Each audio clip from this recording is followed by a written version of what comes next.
Hi all, 30-year novice here. Just a quick little tutorial on how to use the BimX software, the BimX link. Not so much in the setup phase from the Archicad operators, but more geared towards clients and being able to upload and view this BimX software. It's a great tool. I'm thankful to have it. It falls short in some areas. One, most notably to me, just in experience, is scale. To actually stand physically in a place that I've designed versus virtually stand in the model, the spaces are much larger in reality. So if you if you look at these, typically you'll get something like this. It's got a link. You click on the link. It's going to take you to the Graphisoft BimX website. Um, this is a house I did a few years ago.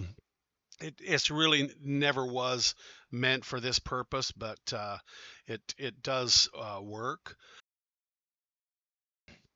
So hopefully you get an idea just how to navigate this. So typically your screen's going to come up. You hit the arrow button, come over to here to the hypermodel index, click on that, double click 3D, and you're going to open this in 3D. You notice the colors change. This is something integral to Archicad. To explain it would be a waste of time. What I am going to say is don't get too hung up on materials and finishes most of the time.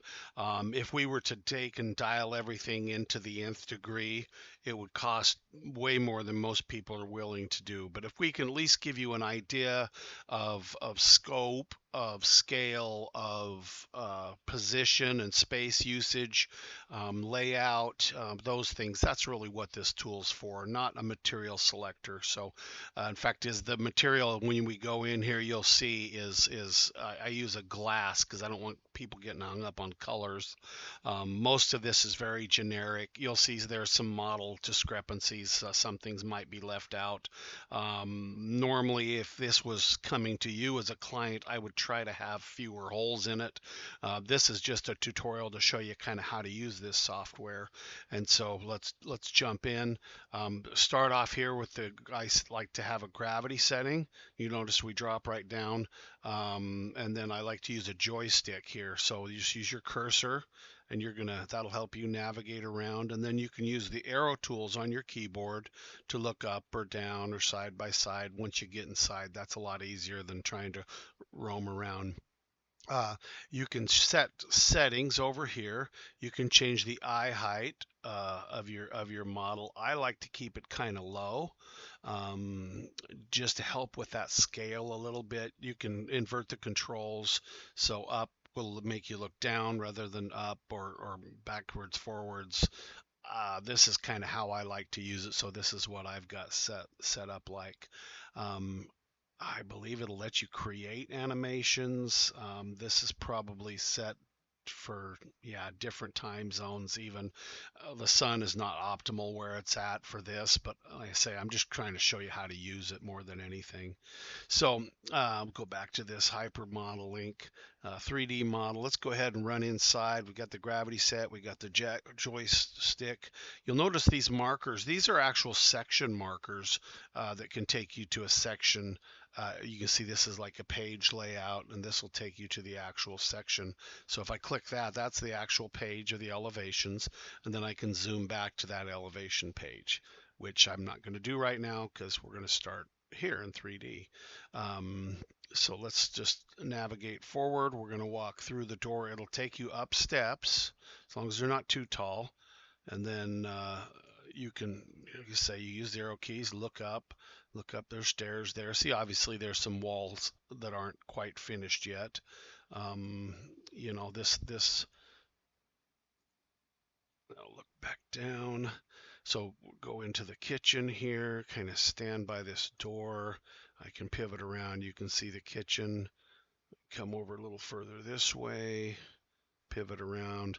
Now you notice the materials. We're not going with cream appliances. I just try to keep mostly of this generic. So once again, don't get hung up on on the visuals as far as color and materials and stuff like that. We're looking at the basic shape and layout is the key. I mean, we could come through and put these right colors and everything, but I'm usually working with budgets usually under $3,000, you know, and so I mean, if I were to spend time fixing all this in 3D, I could easily spend another $1,000, and I think most of y'all would rather have that for a fridge or something. So I just keep it simple, generic. A lot of times I'll use the same cabinet for model after model after model. And you know, cabinets, especially anymore, if you go into a cabinet place or with your builder and you're going to design a cabinet, they're going to give you some beautiful pictures, and their materials are they're more finite in their scope. So I don't worry even a lot about layout, just a general idea of what you might see when you go into your cabinet manufacturer. They have software particularly for their cabinets, and so they're going to dial it right in for you and give you a lot more complete views, and they do it and don't charge you extra for it. It's just part of your cabinet experience. So that's why I don't do it. But anyway, let's run around. I'll just kind of show you a quick little navigation here. Let's go into the master bedroom, and you'll see one thing, for example, these transoms over the doors, that's probably not going to happen. But you know, we're just trying to give you an idea of what can be.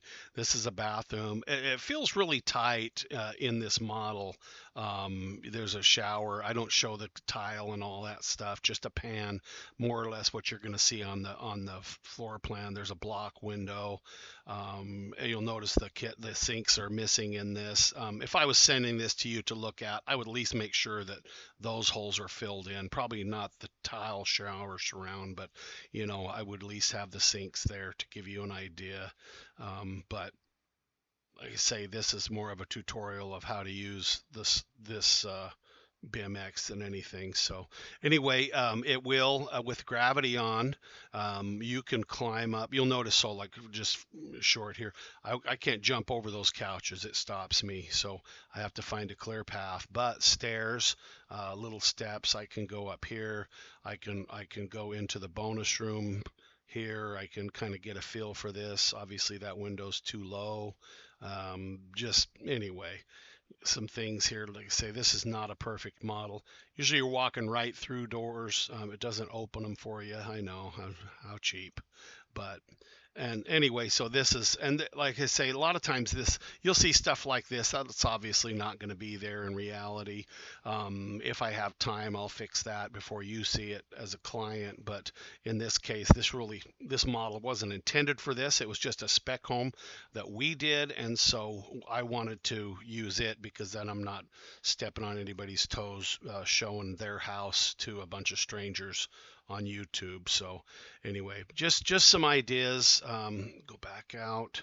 Let's go out the rear and show you. Anyway, can't go through windows unless they're really low to the ground, but you can go through walls. And if you want to, you can click off gravity. And let's go page up. I think that was the one. Maybe not. Well, let's just look up, and then we'll fly. And you can see you can fly. I can back up and get a real good view of the exterior here. And to kind of show you what these markers do, like I can click on, that's a section on floor plan. If I go to the foundation plan here, so we have the actual pages of your whatever building set. So I can go to a foundation plan. Let's go through, yeah, the one, let's see if this goes through the stairs. Let's go to this one. So you see what that was. That was the page, the actual page from the plan sets, and it highlighted this plan. So I can go to that plan. This is the bonus area plan. Let's go back, because there's some things there. So I can go click on the blue there. Here we go, and then go down here, show in 3D, and it'll give me a 3D cutaway of that actual section. and then I can still look and move around, like I did in the model. This kind of shows you the general structure, in the roof. Here's the insulation that's on the 2D lines. um, I can, let's see here, measure, let's see. So if I want to see, about how big that building is there, 23 feet. This is not synchronized. So we won't do that. I think it works better in floor plan. But anyway, explore around with this, have fun with it. You really can't mess it up. You can't edit or change this thing in any way. And so it's pretty, I don't say foolproof, but you can't mess it up. So and when you're done, you hit exit. You don't save anything. You don't change anything. Here I can move that plan away so we can get a little better idea of what that cut is. Just by left click and drag that back. When I'm done, I can put it back where it goes so I get an idea. But it just helps. Not everybody reads plans all day long, and so that's just one of those things. But anyway, that's it. Like I say, you'll get a link, something like this. Click on that, open that up. If you have any problems, reach out to your designer. But for the most part, it's fairly simple, but it takes a little getting used to. Anyway, 30-year novice, signing off, wishing you to have a great day and have fun designing your dream homes. Bye bye.